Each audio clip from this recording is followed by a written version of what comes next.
Good afternoon, everybody. So we are now at the last two lectures of this course, and thank you for coming to my course. Okay, so let me start with what we left, we did in the last minutes of the last lecture. So remember, we spoke about the embedding of this space MV2, I'm sorry, of the space MV1P, of this Morrey space, into this Morrey space with weight V2 Q. So we start from V1P and we end up with V2Q. And there was a condition for this embedding. And the condition was that the V2 R to the N over Q was less or equal than a constant C times V1 R to the N over P for at least a constant C. Okay, so what are we going to remark now? We're going to remark now that if V1 were to be different from 0, which in general it is not, but assume for a moment that V1 is not 0, so this one is not 0, then you can divide both hand sides by V1 R to the N over P. And the existence of the constant C, such that this inequality here is satisfied, means precisely that the supremum of V2 R to the N over Q divided by the right-hand side V1 R N over P is finite. Okay? So in this case, things are a little bit easier. And we are going to consider this case here now. And we start with this remark here. Let me use the black pen here. Remark. Okay, so what we are saying is that in case that the V2 weight are, which is not generally the case always, but it may happen, for all possible R's which are in 0 plus infinity, in this case here, if the weight V2 R is different from 0, then the best constant you remember for the PQ rho, which was precisely the best constant C for this inequality with R between 0 and rho, it's obviously the supremum, as R goes in, R is in 0 rho, of, so the left-hand side was V1, I'm sorry, if V1, pardon, is different from 0. And is V1R, V2R, R N over Q, over V1, R N over P, the best constant. Remember, the inequality is V2 R N over Q divided by V1 R N over P, because V1 now is assumed to be non-zero. V1, not V2. Sorry, there's a mistake for. Okay, so this is going to be true for all rows in 0 plus infinity. Okay, the best constant is just this sup under this condition here. And in particular,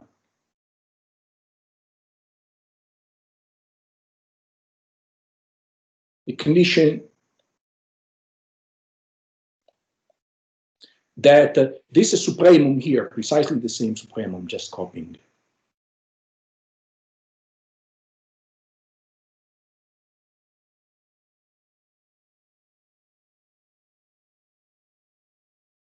With R now between 0 and plus infinity, less than infinity, that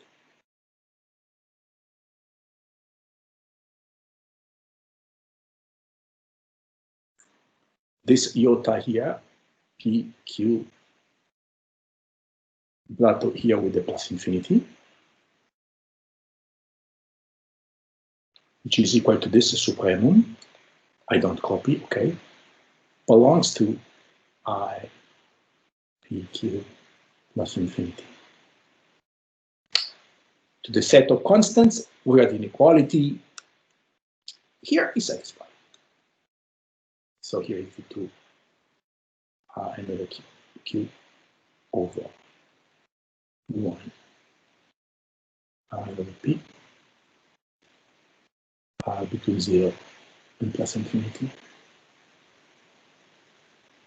Okay, So not only, but let me also add that the condition, do you remember, also we go back here, we also here we consider the condition that this limit of the iota was going to 0, so that you have the embedding of mv1 to mv2 with the vanishing here, okay?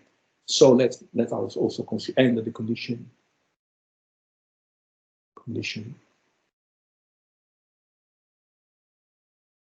that the limit of the soup are between 0 and 0, as 0 tends to 0, v2 r n over q over v1 r n over p equal to 0. This condition here implies that, obviously, because of the equality, that the limit, because this is equal to this, of iota pq equal to 0. So this was just a remark. And we are going to apply this simple remark to our examples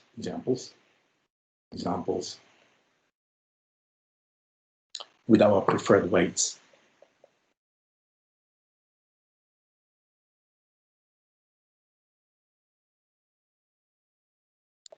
Do you remember the preferred weights, right?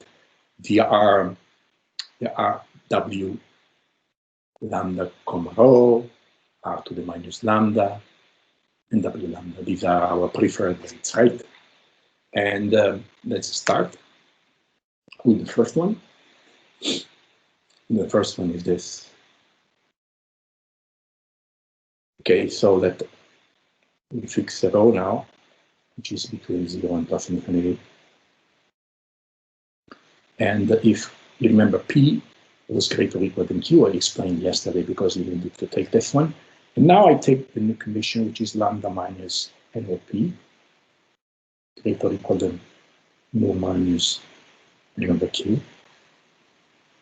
Then,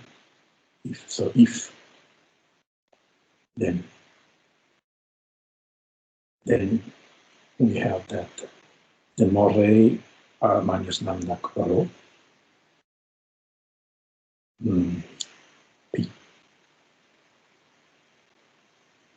is embedded into the Morrey R minus nu rho Q omega. And also you have also you have r to the minus lambda rho p comma 0, the vanishing variant is containing the vanishing variant here.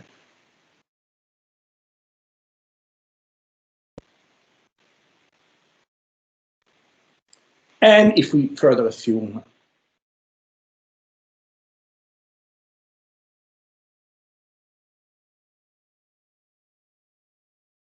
that the second inequality holds, that this in here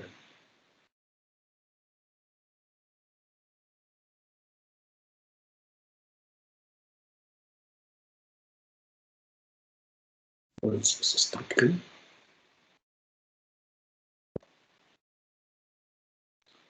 here I mean this one.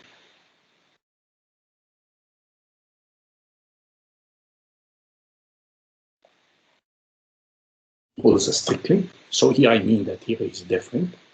Then you also have that the whole r minus lambda omega without the vanishing is contained in the vanishing on the other side.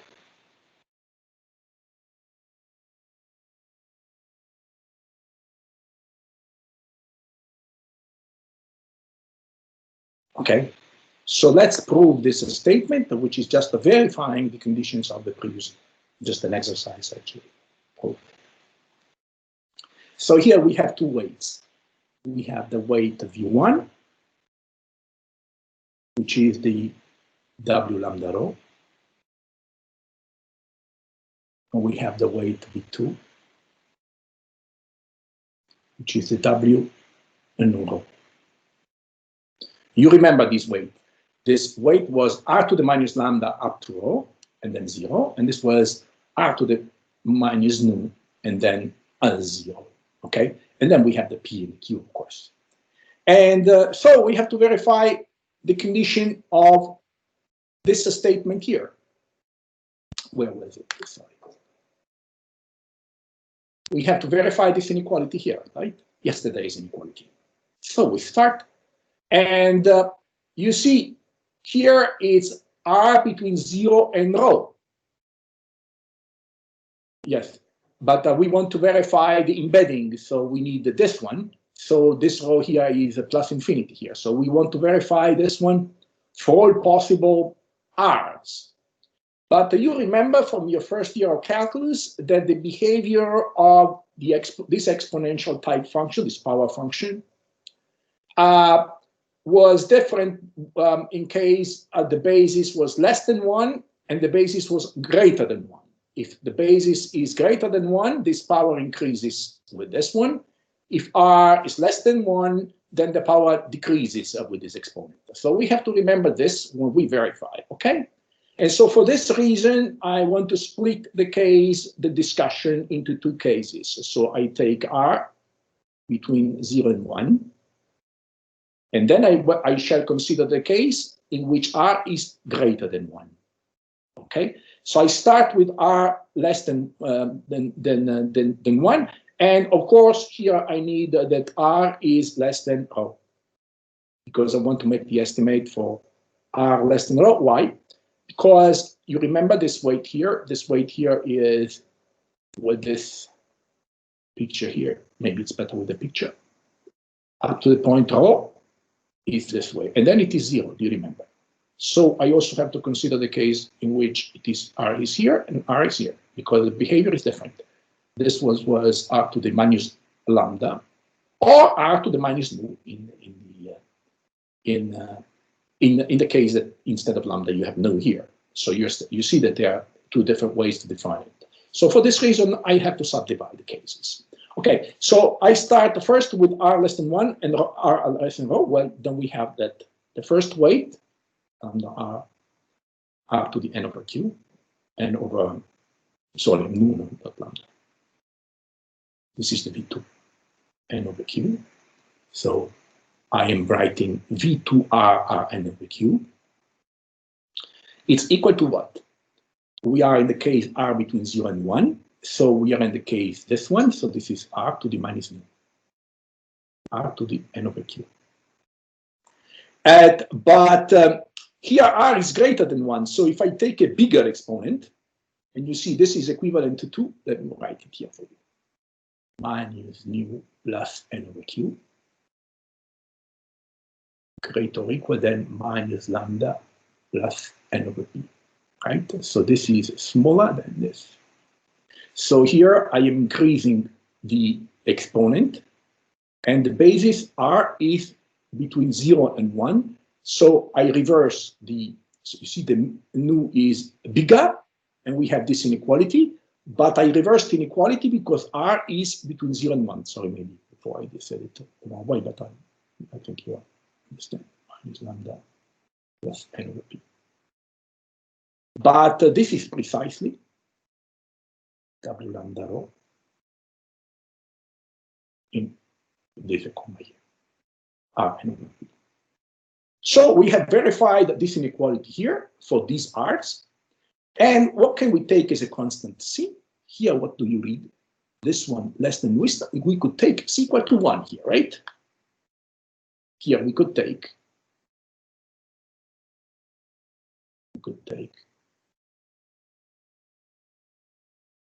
c equal to 1. Next, we go ahead with our inspection, and we have the case now r 1 plus infinity, and r always between r and rho. So we start again. If r is less, so yes, so we have the weight w nu r n over q. It's equal to, so r is between 1 and plus infinity, yes, but r is less than rho, so we are always in this domain here. Okay, so this is still r minus nu plus n over q. which is equal to r to the minus r to the n over q. But now I cannot use the monotonicity I used for this inequality here. Why? Because now I have reversed the order, because r is not between 0 and 1, but greater than 1. So what do we do here? Here I remember that r is greater or equal than 1, right? So if r is greater or equal than 1, here you have 1 to a negative power. So this is less or equal than 1. And r is less than rho. So this is less or equal than rho n over q, right? Now I multiply and divide by rho lambda, so I have rho n over q, rho lambda, and I put a parenthesis here because this will be our constant. And this is rho to the minus lambda. So here I multiply and divide it by rho to the lambda, right? This was less than 1. Oh, fine. Now we continue. Now, you remember that r is less than rho. So this is less or equal than, I copy the constant in parentheses, rho lambda. And here, what do I write? So r is greater than 1. So, yes, sorry. Rho is greater than r. So when I make a smaller number with a negative exponent here, I have a bigger number if I put r to the minus lambda, okay? And then I need an r n over q, but r is greater than 1, so here I can write n over q. Oh, because this guy here is greater or equal than 1, okay? And so this is by definition our constant, n over q. I just copy here, there is no mathematics. But here I have the w lambda in r. Why? Because r is less than rho. And here I have r to n over q. So here we have this inequality here. Maybe I put it with the green. This one less or equal than this one with constant 1. This one, sorry, here I forgot to do this.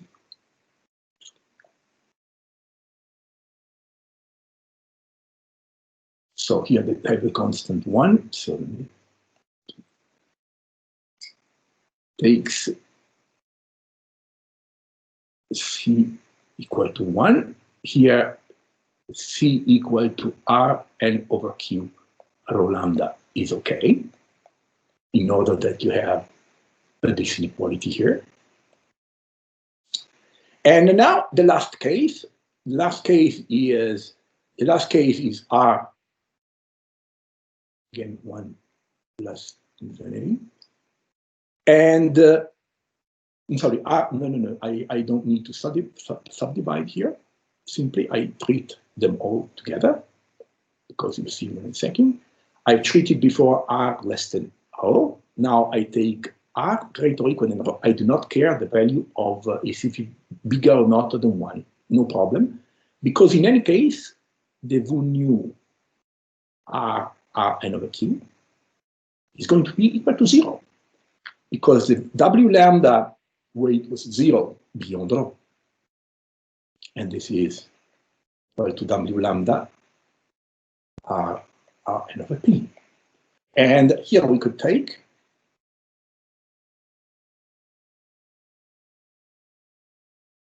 c equal to 0 is okay. So in all cases, you could take which constant? So in all cases, in all green cases,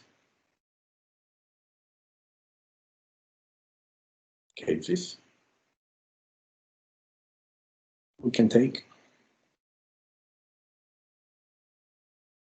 as a constant c,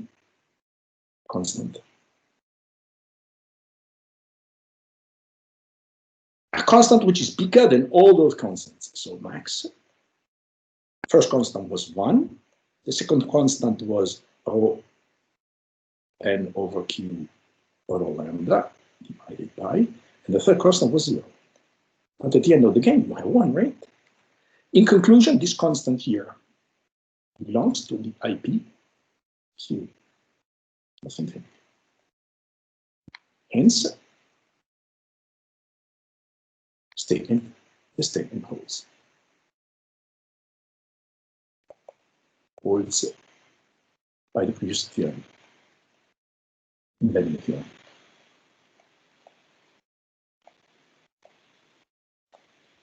Which means, I repeat, that you have this embedding and the vanishing goes to vanishing. I leave you as an exercise to verify, well, it is trivial. It is trivial if also, if you take f, which is in m, r to the minus lambda 0, 0, omega, sorry. Also, no, let me cancel. So if eta is less than 1, so this is not the most important is if you take a number which is less than 1, you remember the weights are the power weights, right? 1 and r is in 0, 1. Then you have that the w r n over q over w lambda r n over p. You can divide because r is in r less than 0, of course. And this becomes r to, as we've seen before, minus nu plus n over q minus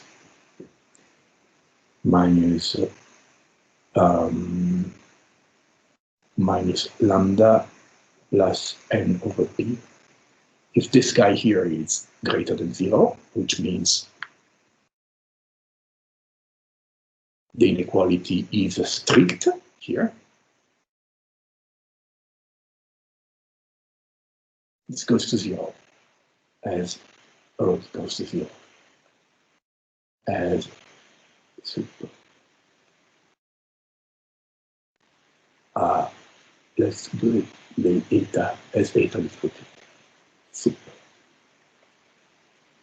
less than eta, greater than 0. Okay. Okay. Similarly, other examples that I leave to you, and there are on the notes. If always p is greater or equal than q, and lambda minus n over p equal to nu minus n over q, then you can verify that m by using exactly the same argument, minus lambda e omega goes into m r to the minus omega. And also for the corresponding vanishing space. The vanishing spaces as well.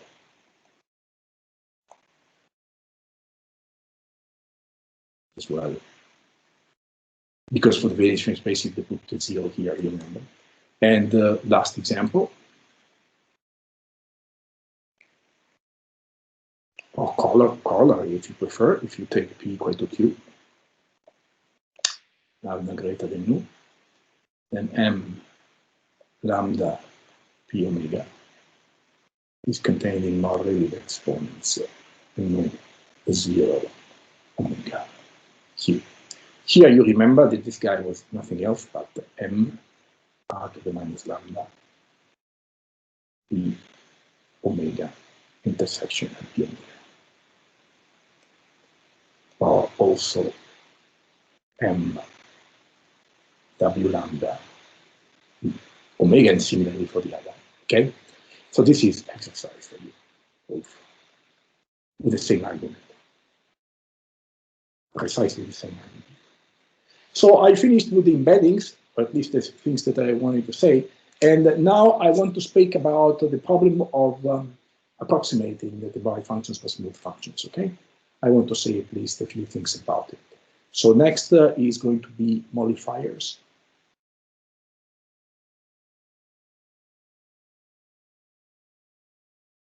And functions.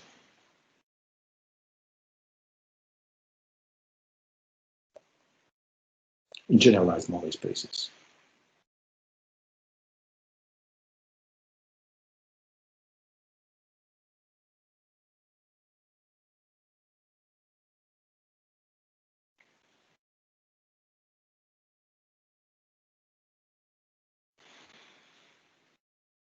So let me refresh our memories about the convolution, okay? So if phi is a function from Rn to R, and the t is in 0 plus infinity, it's a positive number, then we denote by phi t, which is a rather common notation, t minus n phi in the variable x over t. It's just a rescaled version.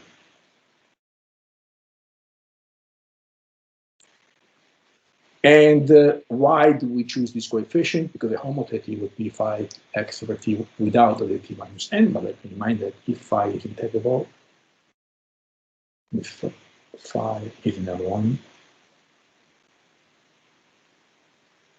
n, and then by the change of variables, we will change the variables, the integral on Rn of phi t dx. You change the variable and you get the integral n of phi dx. Because t to the n is the Jacobian transformation towards. Also, another remark that if we also know if the support of phi is contained in the unit ball, or maybe in the ball cloud if you wish, then the support of the rescape phi t is contained in the ball with radius t greater than 0. Okay? This is the notation. Now remember the convolution and the approximation. By convolution, what we want to say something. What means the following theorem? So here the omega set, or the domain omega of the Morrey space, is the entire Rm. Okay? So we let phi now, which is class C infinity C Rm, means class C infinity with compact support.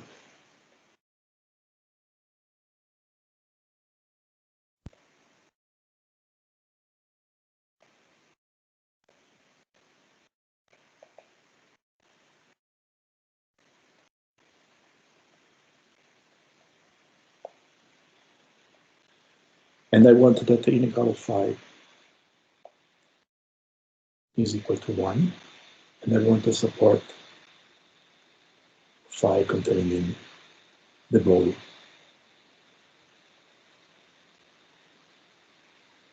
Oh, this enters 0 and radius 1. This is a very typical situation for the modification. And then let W wait.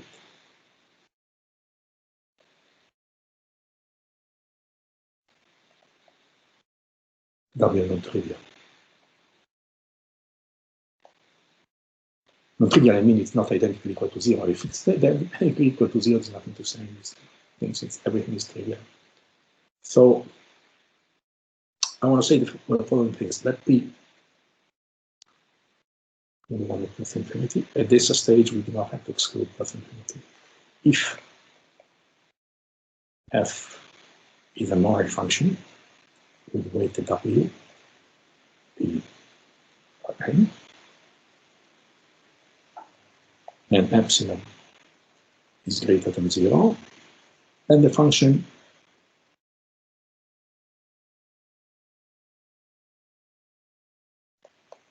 you already know the convolution, right? F convolved with phi epsilon, which goes from Rn to R, defined by F phi epsilon in X equal to the integral in Rn of Fx minus y phi epsilon y dy for all x's in Rn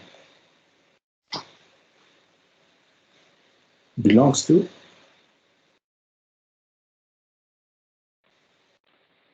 Morrey, the very same Morrey space, but also enjoys the nice property that it is of classes infinity Rn. As a matter of fact, you already know this. You already know this because f is locally integrable. So the important part, well, let's say the relevant part, is that it is a first logarithm here with Rn. You see that the combinations are here. And we have a convolution, so we need an Rn. Okay. So, and also we can say something about estimating the modulus norm, so which is the Morrey norm, the Morrey modulus, phi epsilon, rho corresponding to the weight E, the weight W exponent B in N. So if you equal to a constant you can compute it, we should do it in a moment. It's integral of phi. In modulus, of course, if you chose phi positive, with the integral equal to 1, this condition, this constant would be 1. F rho W P of Rn, or omega is Rn now. This is for all rho's in 0 plus infinity. And when rho touches infinity, you have the Morrey norm. So I just write what it is. So F star phi epsilon Morrey W P omega. So you can this constant phi dx times F Morrey norm.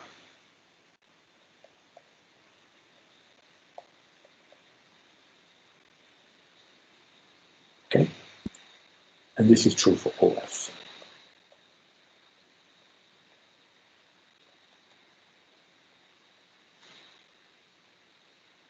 Well, we already said that f was there, so maybe not necessary to put it because we said one moment ago. This f is in here, so no need to repeat it.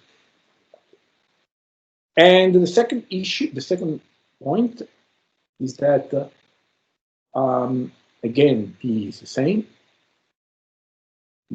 Maybe I should have said that at the beginning. So, and f now in not in the Morrey, but in the little Morrey, in the vanishing Morrey, say W0p. So the difference between the previous statement is that before f was Morrey, now it's vanishing Morrey. So with a 0 here, epsilon greater than 0, then I want to say that this convolved function not only belongs to Morrey, but belongs to the vanishing Morrey. Intersections infinity. Oh, this is, by the way, evident from this statement. Because if rho goes to 0, the right-hand side goes to 0, and therefore the left-hand side goes to 0 as well. So it's just a remark. Once you prove the above inequality, you're finished. So all we have to do is prove this inequality, right? And prove that the convolution actually remember the convolution can be actually written out. Oof. Okay, first of all, you know that we remember that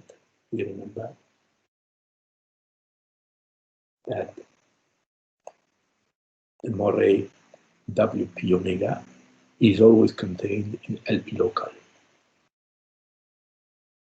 Pardon, it's not omega, it's N. Okay, and phi epsilon is of class C infinity CRN. Then there are two ingredients now. First of all, you remember that when you convolve a function of class, a test function, with a function which is locally LP, then certainly you know that f convolved is going to be, first of all, class C infinity Rn, and obviously contained in the block. And is all functions of classes infinity. Of course, the support of f star phi epsilon may not be compact in general. In general, it is not compact. This statement can be found in all real analysis textbooks, and normally people study it in the third year mathematics undergraduate program when they do some real analysis, at least some tools, okay, real analysis. Now I want you to remind the Minkowski inequality for integrals, because we are going to use it. So our next step now is to prove this inequality here. Now we prove this inequality here. We want to prove.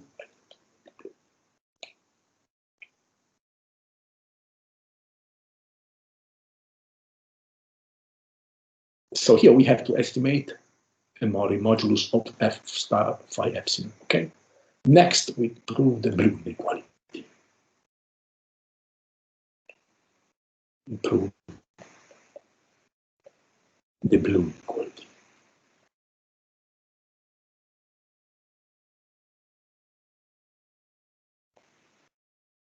Which requires to estimate the Morrey modulus of f star phi epsilon, okay? So we start as always, we've been always doing in the last lectures. WR is the weight, f star phi epsilon. And I have to write here LP, you used it to write the ball, intersection with Rn, but the ball intersection with Rn is a ball, okay? Intersection Rn.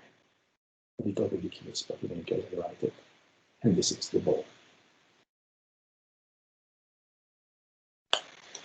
And let's write it explicitly. By the way, I forgot WR.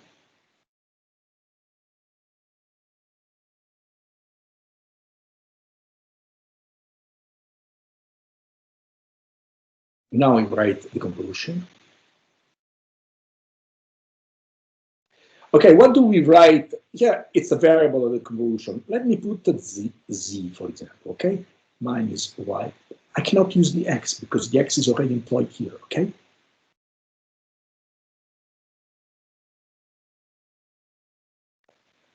But integration is in y, not in z.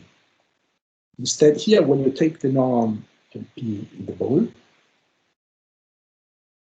let me write down here z.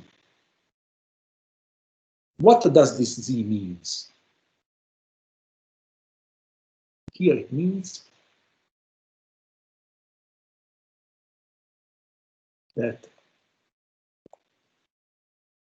the variable of the LP norm is z. So you remember that the LP norm corresponds to an integration or an essential supremum in one variable. I want to remind you that you're doing that integration with respect to the z variable, not to the y. The y is integrated inside here. Now there is an important inequality in real analysis, which is called Minkowski inequality. Minkowski.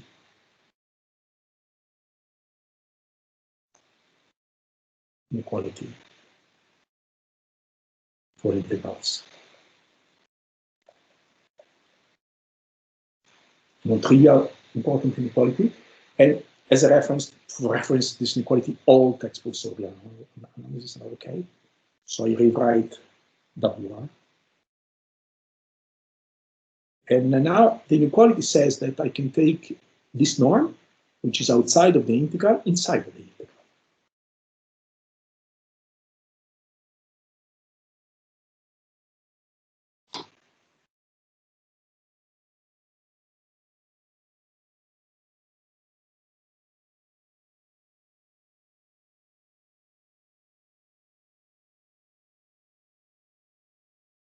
And we're always in variable z, and then you have the y.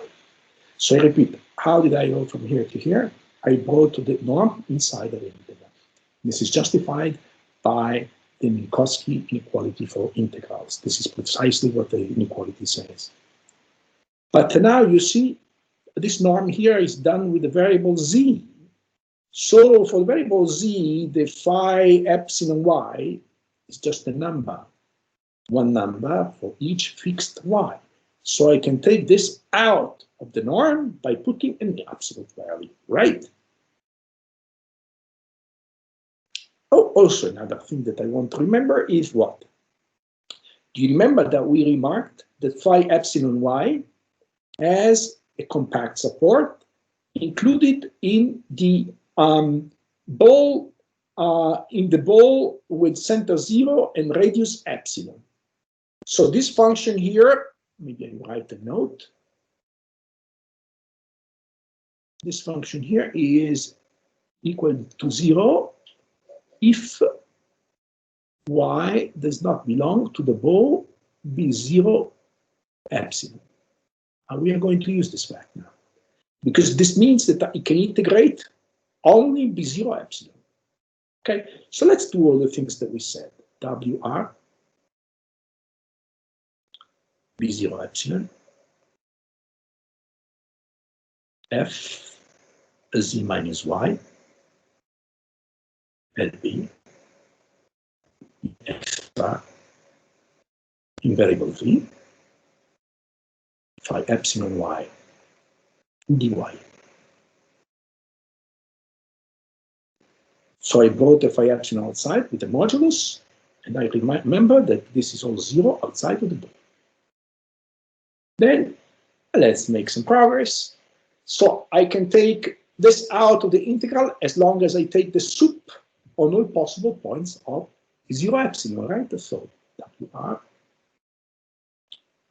supremum as y ranges in 0 epsilon of F Z minus Y and B XR. And we remember that this is done in variable Z. This is B. And then you remain with what? B0 epsilon, phi epsilon, sorry. Where? And this is, of course, true for all possible, oh, by the way, also another progress. This is equal to integral in Rn, if you wish, because everything is outside, so phi. It's just that we will change the variables in integrals. And this inequality is true for all possible x and r in Rn times 0 plus infinity. This inequality, we're not finished yet. Here we have this stuff here, we have to do something about it, okay? Very well. Now you remember the translation invariance of the LP norm, and by translation invariance,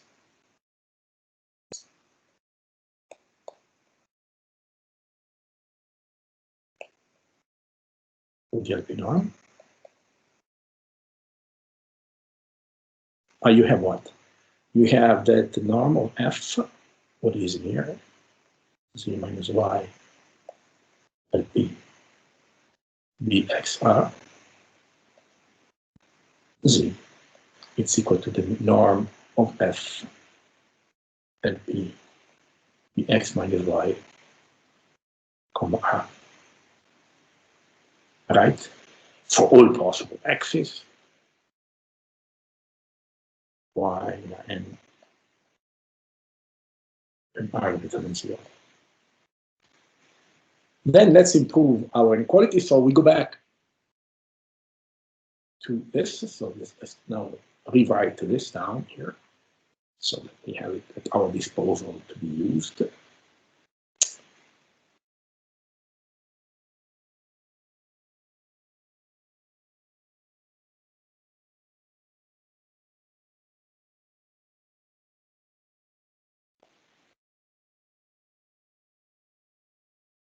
So we go to the left-hand side of the previous inequality. Less or equal. Less or equal, we wrote WR, integral of phi, the modulus of phi.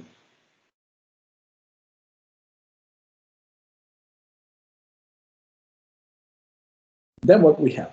We have to write this term with F, this translate. This is the translate, tau minus Y of F, right? And here we write the supremum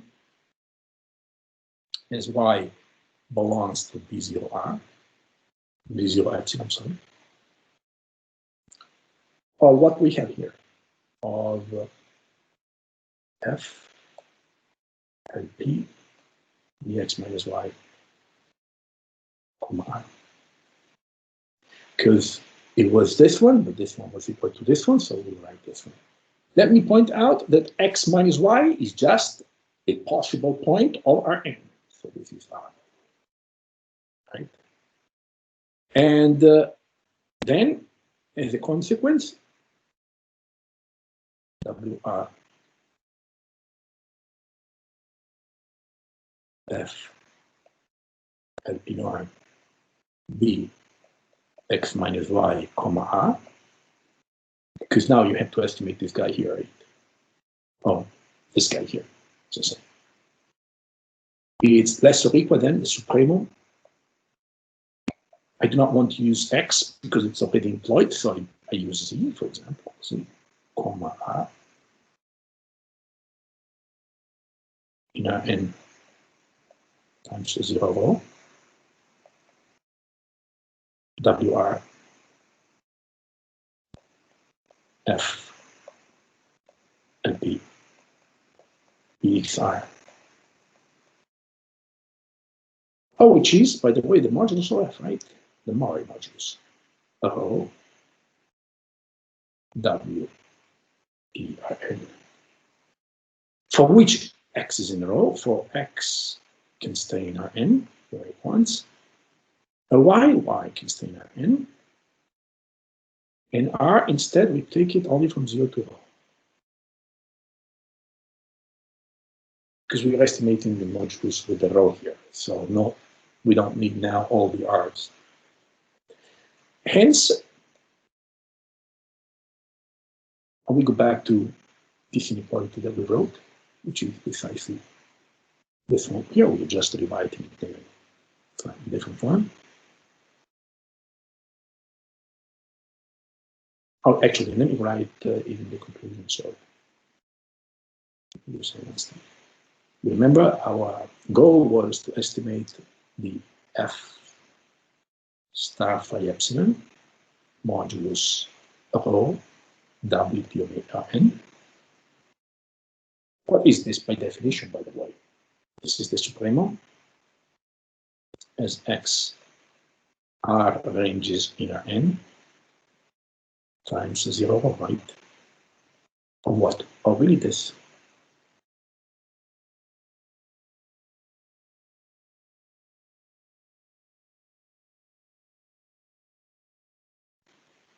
XR.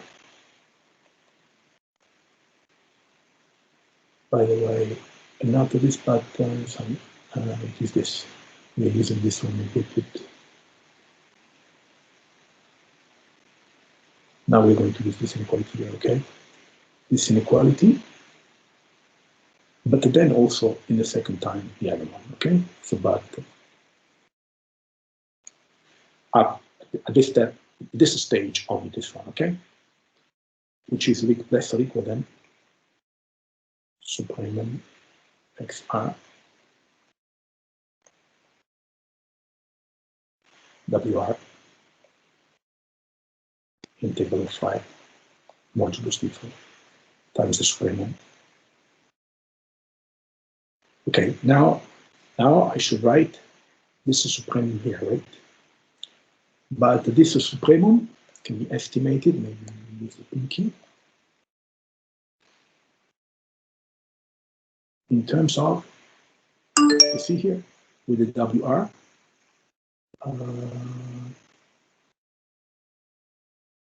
what I could write, let me write it. It is supremum as y tends, y belongs to B0 epsilon. So we estimate in the pink, of course. And now, what does the pink say? Pink say the norm in big X minus y. It.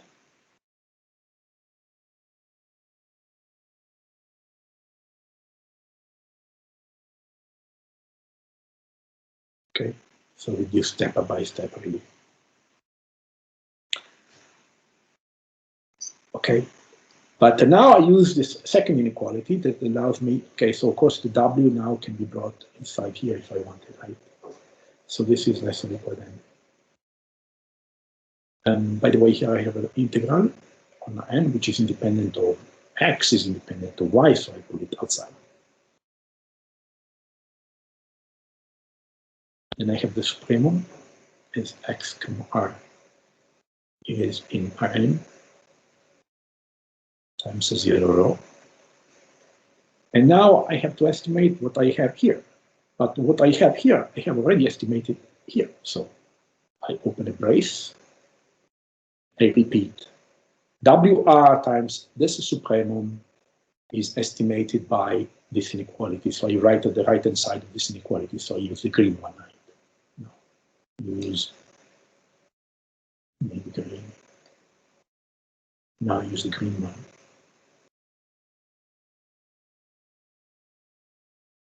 Here.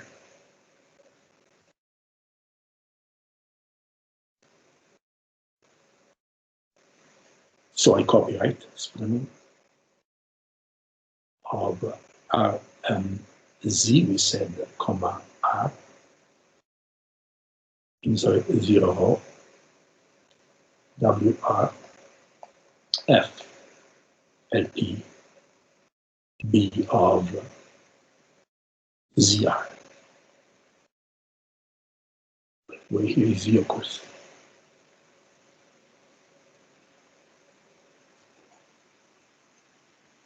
Okay, close the brace.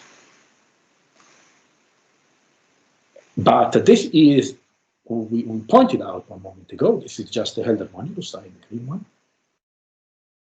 So this is just, as we said one moment ago, F rho W PRN. And so this is less or equal than. But you see here you have rho, you have W, you have P, Rn, there is no X, there is no R. So this is just integral phi multiplied by F rho W PRN. And so now we finished because now we have a nice inequality, maybe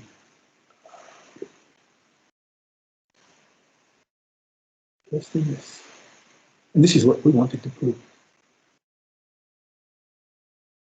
So this inequality says that if F is Morrey, then F star phi epsilon is Morrey. And if you let rho tend to 0, then the left-hand side goes to 0. So if this is vanishing, the F star phi epsilon is vanishing. Means F in Morrey lies F star phi epsilon Morrey, and F in little Morrey, or vanishing Morrey, lies star phi epsilon in the vanishing Morrey.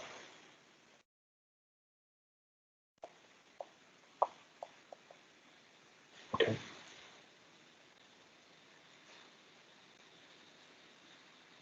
About, we now introduce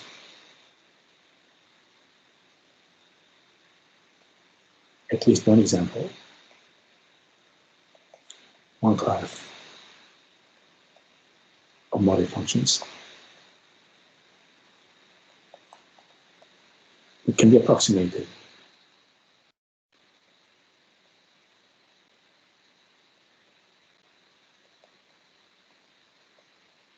by Morrey functions F, let's say,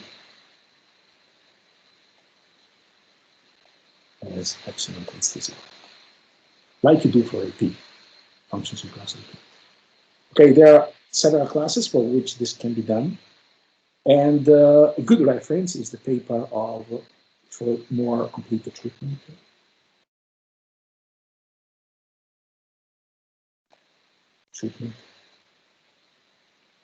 There is a nice paper by Almeida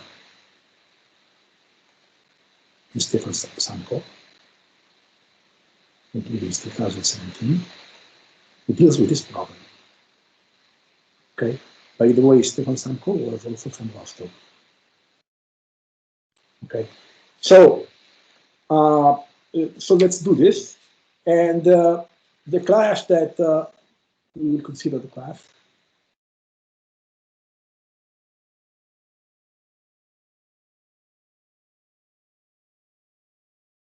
Morrey.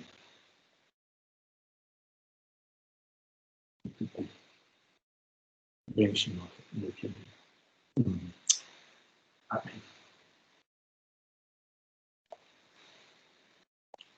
Would be nice to say more for the vanishing Morrey, but no time.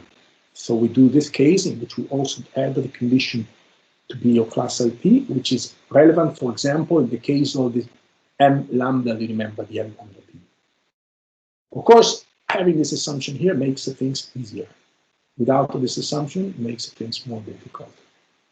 And if you want to have some more information, for example, Maid and Samko characterize the functions which are in Morrey and which can be approximated by CC infinity functions. Okay. If you want more, I mean, there is more in that paper, but here we will do not much, or at least for what we have time to do, not more. Okay, so we prove the following theorem to be more precise. So phi again is a C infinity CRN. Of course, there is a large variety of such phis. And then you want the integral inner n of phi dx equal to 1. The support of phi to be contained in the ball B01.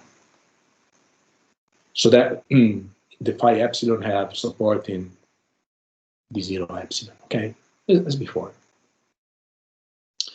And then you want the weight W is usual, which goes from 0 plus infinity, can be 0, but nontrivial. Not identically 0. Okay, so we have the following statements. One, that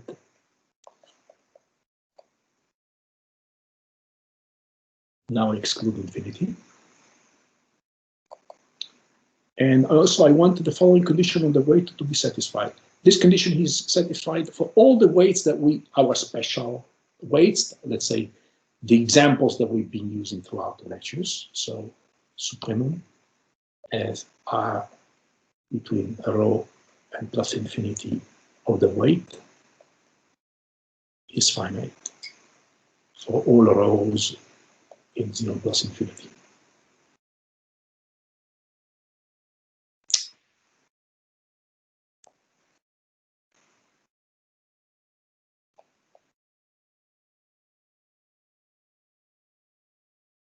So I want that the weight is bounded from a positive point onward.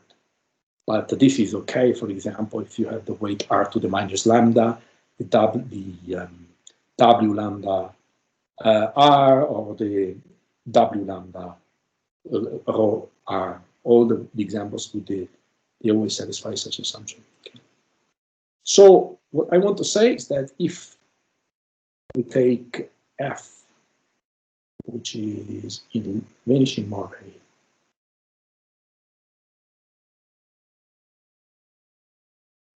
intersection of B, then f phi epsilon belongs to f w0 p n, but there is no news for you because you already know this. We proved it 5 minutes ago. Then belongs to LP. This is also no news for you because you know that this multiplication here will stay in LP if that is in LP. This is real analysis, you know. This is the analysis everybody studies in the third year or so. So infinity Rn, this is also no news. I already know this. I also added the information that, by the way, you also know from the course of your analysis. This is a class C0, UB, Rn. Now let me clarify. This means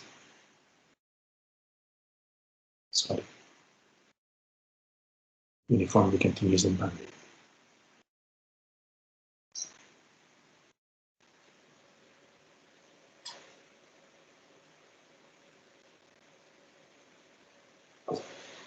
Bounded.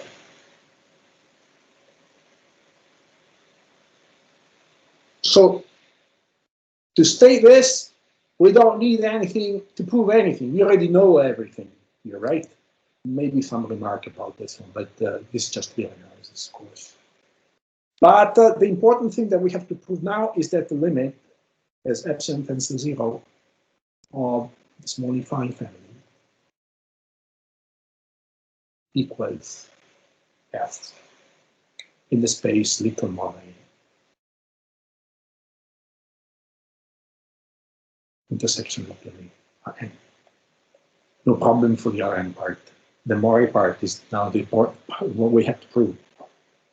And you see, this result shows you that the class of the vanishing Morreys is important, because the class of the vanishing Morrey allows you to do this approximation here with infinity functions. And the second thing I want to say is that the closure in the space Morrey intersection P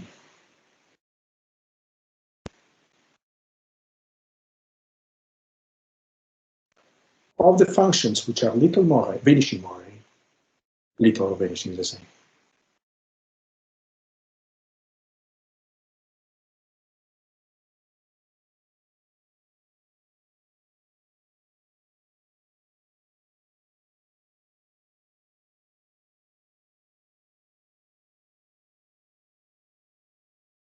If you close this set of functions, you get the vanishing Morrey.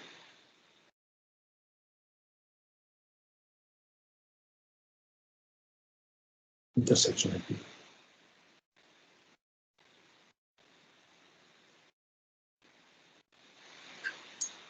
So if you close the set of smooth functions into the Morrey, you have vanishing Morrey. Once more, the vanishing Morrey are important because we have these approximation properties. There is also some information if you assume that, just 1 second, I have to plug in our.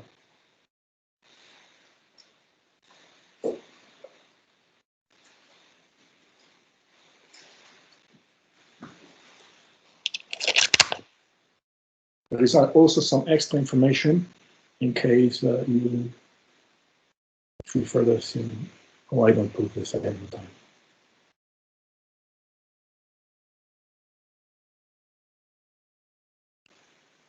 We further assume that the limit tends to 0 on the supremum.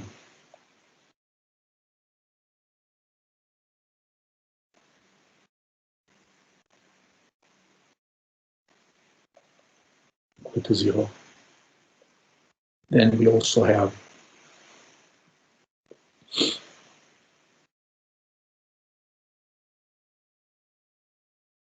some mixed information at the closure of the Morrey.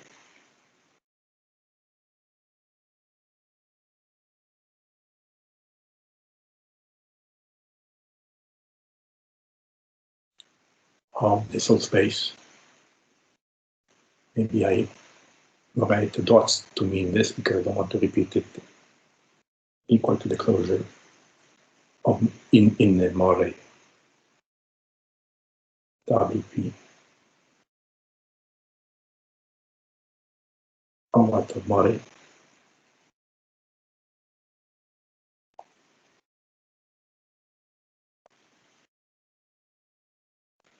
Okay, but I prove only the first part.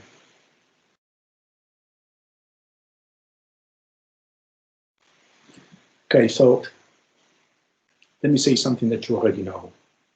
So since F, okay, so let me review again. We are assuming that F is vanishing Morrey and also LP. Now I say something for the membership in LP that you already know. So F is in LP. and phi epsilon, it's in C infinity CRN. That is also of class L1 Rn, intersectional infinity Rn, which is contained in, LP prime Rn. Know that the convolution has a magic property. If f is in LP and the second function you convolve is in LP prime, so you see P and P prime are 1 plus P plus 1 P prime equal to 1. Then we know that f phi epsilon, convolved with phi epsilon, belongs to not only LP, not only C infinity, but also C0 UB. So the incredible thing is that, and this would all, even though phi epsilon were not the continuous function here, it's even the same thing. If you take f and phi, which are one in LP and one in LP prime, and you make the convolution, automatically you have a continuous bounded function which is uniformly continuous. Interesting thing is that f may be very discontinuous in many points. And phi epsilon could also be, if you take it here, very discontinuous with many points. But when you make the regularization, the convolution, then you get a function which is continuous, uniformly bounded, and uniformly continuous and bounded. Here, a lot more is true, because phi epsilon is even C infinity. It allows you to say also that the convolution product is a C infinity. You know this stuff, course of real analysis. Of course. Not solely because of the lectures that I'm doing now. Okay. And we also know that we have already proved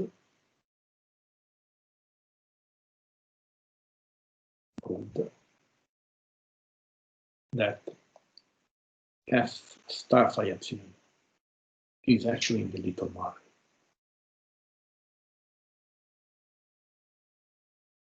So what is left? What is left is to show that there is a convergence of this modified family. We want to show that limiting condition, which is not, which has to be proved. Okay. So we now turn to show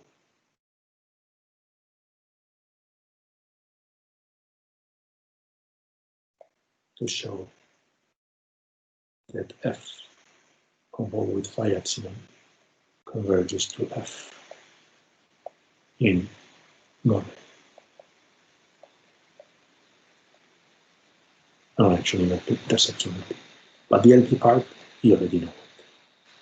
Okay, so when you show a convergence, you need to show that the limit of the norm of this difference goes to 0, and you choose an arbitrary number. Normally, it's denoted epsilon, but I cannot use epsilon because it's already used. So let eta greater than 0 be an arbitrary positive number. And now, the condition, the assumption that f is little Morrey comes into play.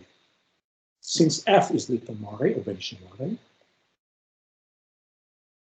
is vanishing Morrey,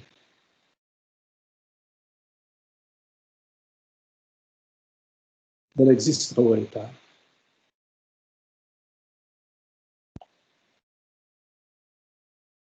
greater than 0 such that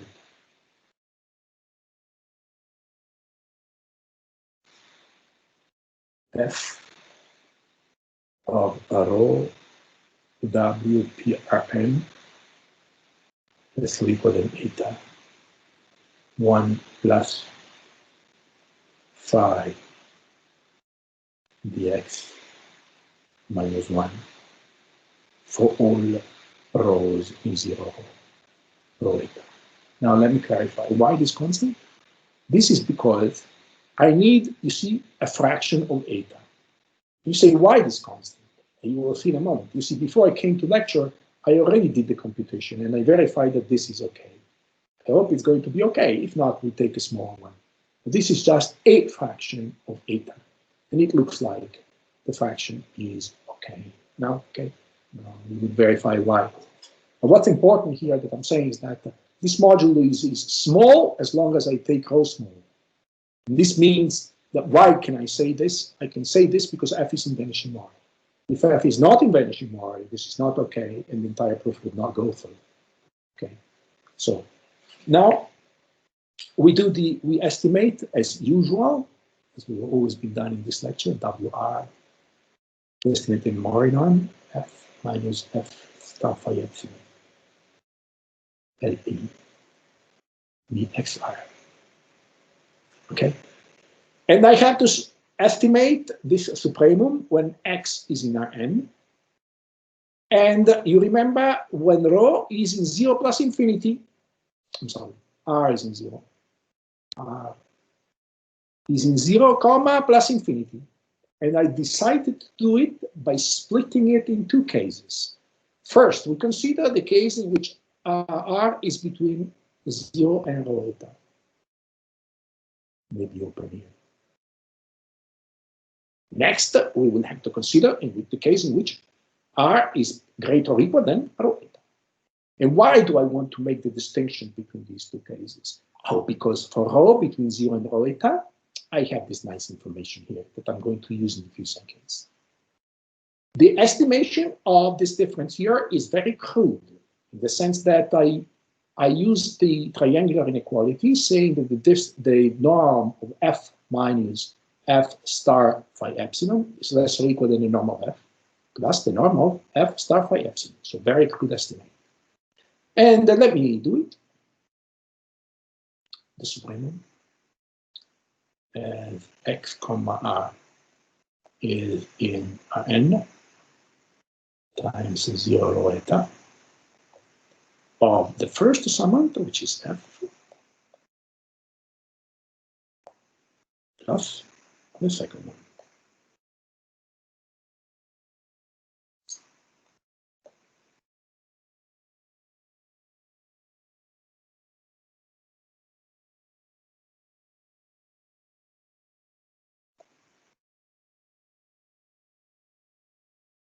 But we have already an estimate for this. We computed it like maybe 20 minutes ago, right?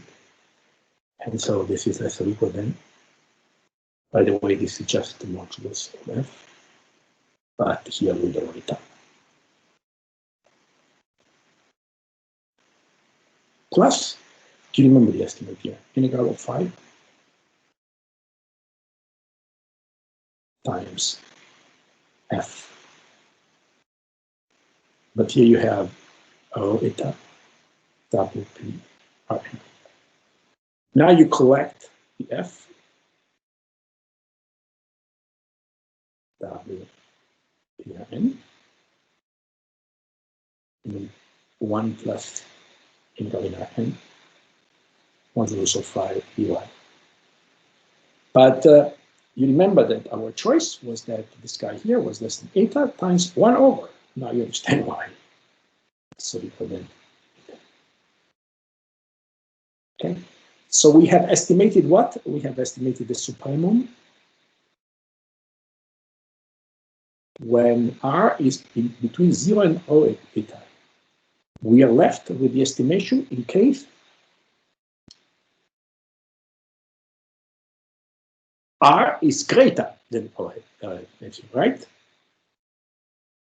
So let's do it. Next, we will consider the case. Next, we estimate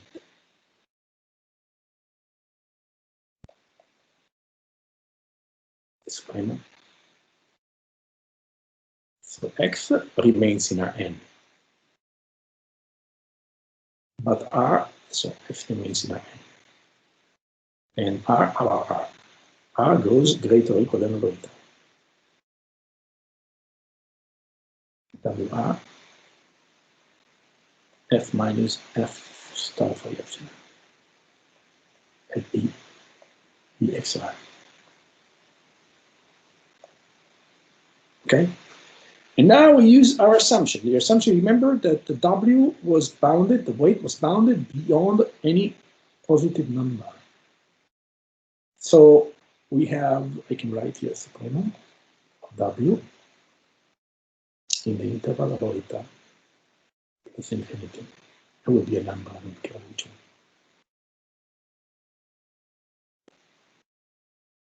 And here what I do, here I have a ball, I put the entire Rn, I have something bigger, right?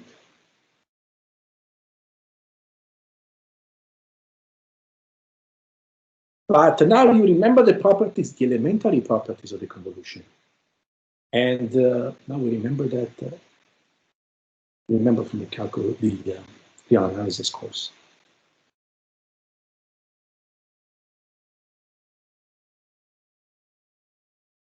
Converges to P, to F, inner P. This means that if I take small epsilon small enough, this number here is as small as I please. This is just a constant. Therefore, I can take epsilon so small that the entire thing here is less than eta. So we can choose means that there exists.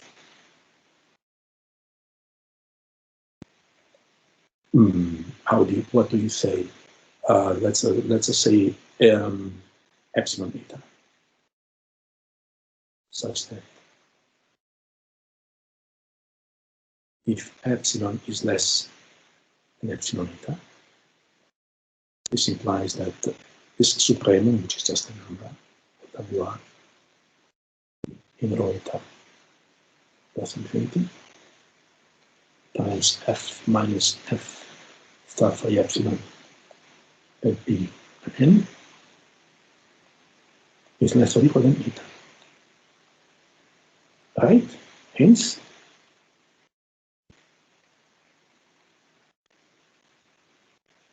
this will be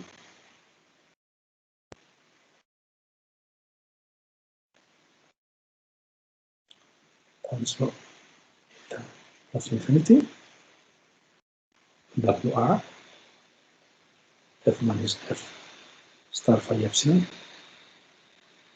EBXI less or equal than eta if epsilon is less than epsilon eta, greater than 0. Now we call it the green equality. It's usually a different color.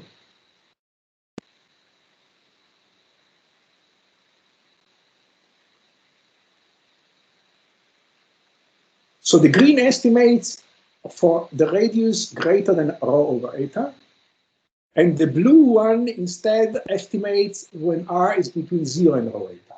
So blue plus green estimates everywhere. So by green, blue plus green, by blue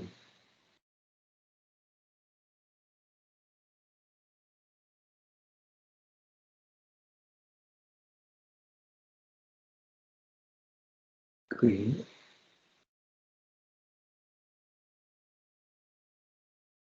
we have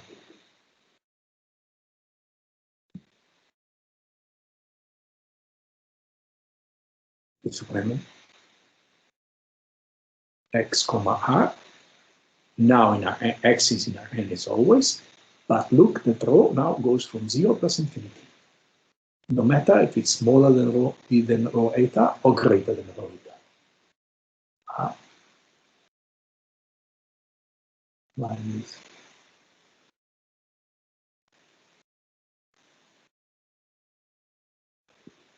yes, right?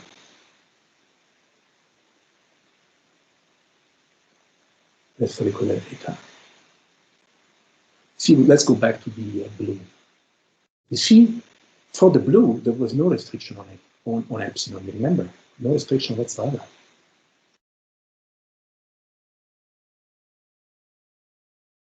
I'm sorry, no, I made a, I said something that it was not be okay.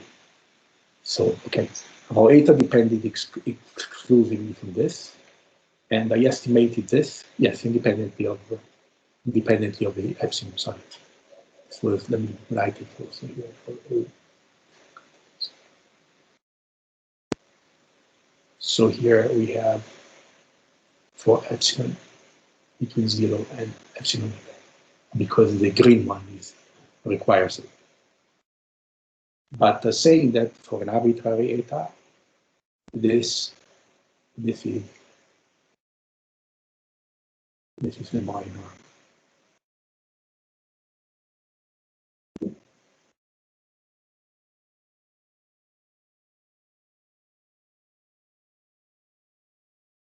Hence, we have proved that. Hence, we have proved that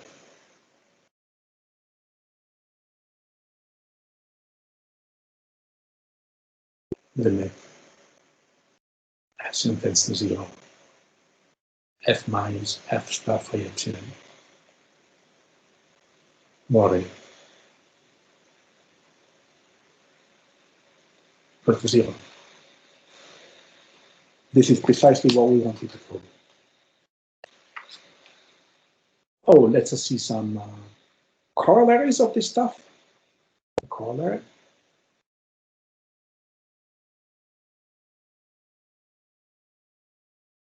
So vanishing intersectional P implies we can approximate. Let's do a corollary. So corollary.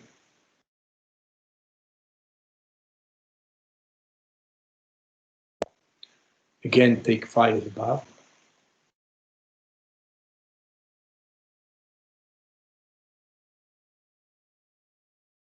And now for the weight W from 0 plus infinity to 0 plus infinity, I add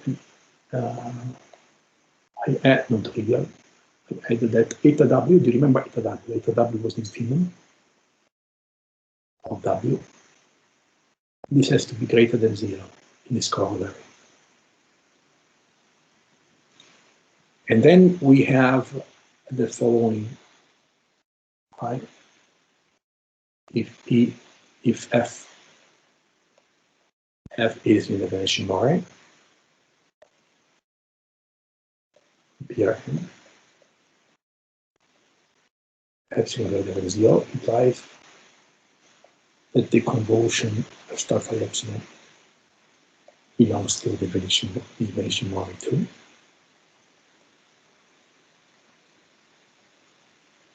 Intersection C infinity. Intersection C 0 UB. What is the improvement with respect to the previous statement due to this new assumption? The improvement is that I don't have here the intersection with LP. But why? Because if this condition here is satisfied, then automatically F belongs to LP. Okay, so is there any weight that we know that satisfies this assumption? Yes, for example, the W lambda weights do satisfy, but the R minus lambda does not. But in this case is better, it's easier. And if P here is 1 plus infinity, but not plus infinity. And also with the condition that the super R in rho plus infinity, WR plus infinity. But this condition is always satisfied, no problem. In the interesting cases. Then F in the little model, in the vanishing model. Without LP here, but there is a trick. Between this condition, it's automatically in LP. The limit, then limit as F or F star phi epsilon tends to 0 is equal to F in the Morrey space. Actually, in the vanishing model, because everything here is in the vanishing model.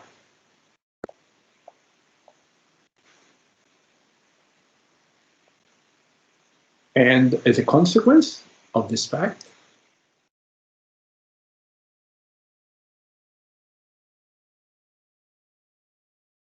we need the consequence that the closure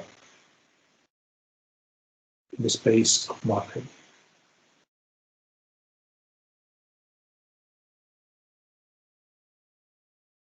intersection C infinity. Sorry, of the vanishing model, pardon.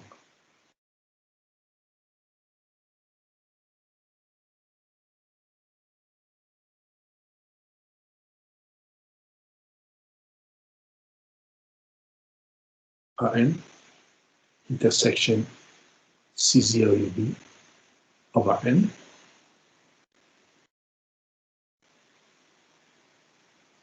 it's equal to the vanishing Morrey.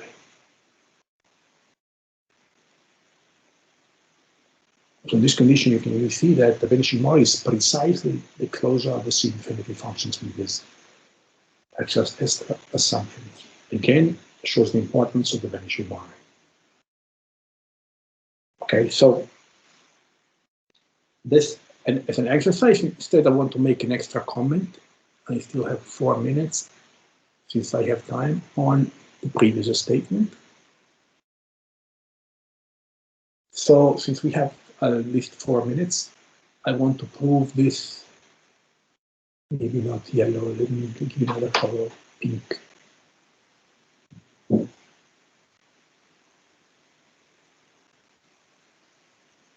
remember that the dots means this, right? Because I skipped it before because we had no time, but now I have 4 minutes, so I can do it.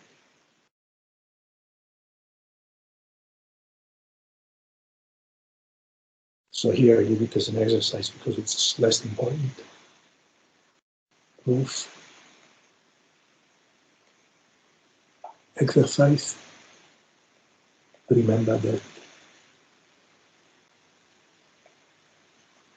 beta W greater than 0 implies that the Morrey WP n includes entropy.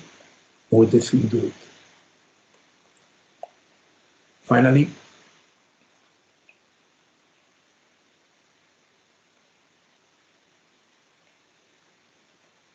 we go back to prove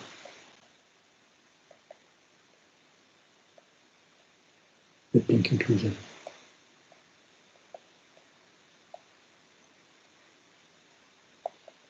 Of the previous statement. Proposition. There's one part that it is completely obvious. The closure Morrey WP n intersection of Rn of the, I rewrite the dots.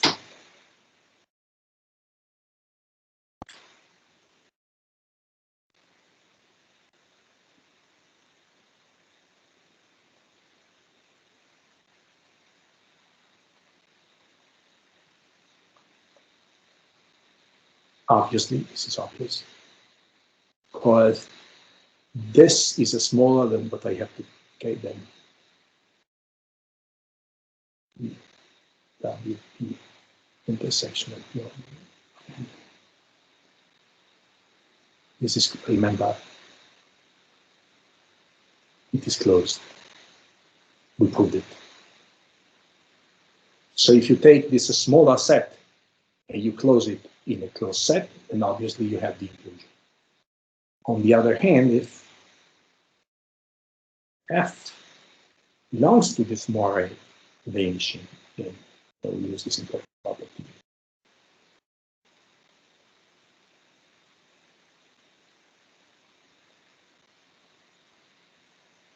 We have proved that.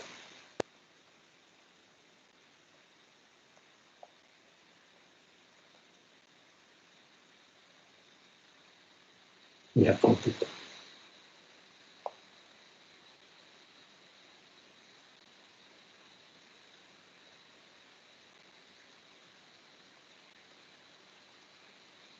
Actually, we already know, even before the course, that convergence could be in the LP norm. That what we had to work on was the Morrey norm. And since we know this, it means that each element of this space here on the right-hand side, F, it's a limit of the function. This is, remember.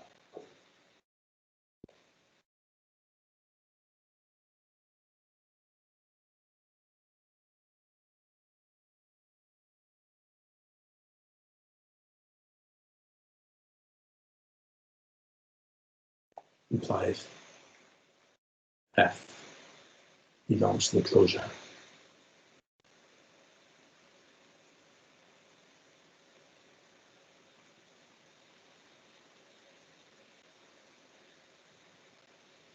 all that business.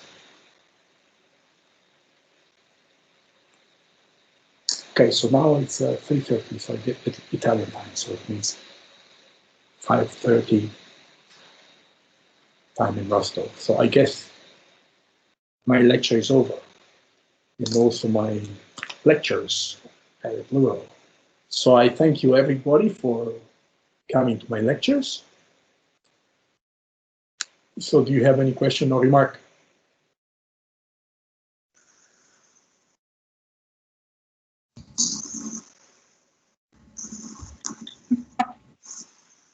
Maybe someone have a question? In any case, I will give you the notes, let's say by the end of the week as old, okay? And also let me say another thing that, do you remember that at the beginning of this lecture, I did something on the embedding? I will include that part in the lecture of yesterday, because it's more uniform to that part. So that PDF will be, say, a page or page and a half longer than the one of the last lecture, okay?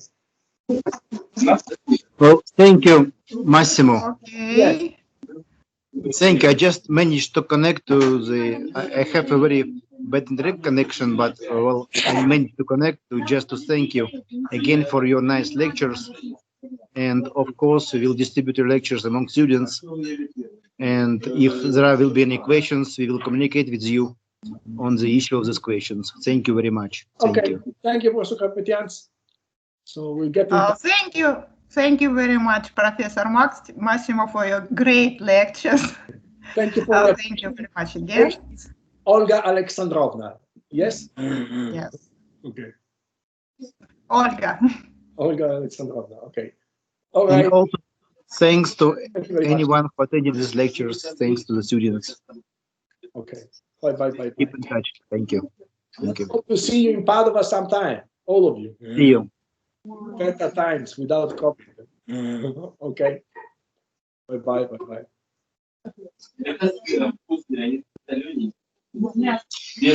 Well, thanks to everyone. And bye.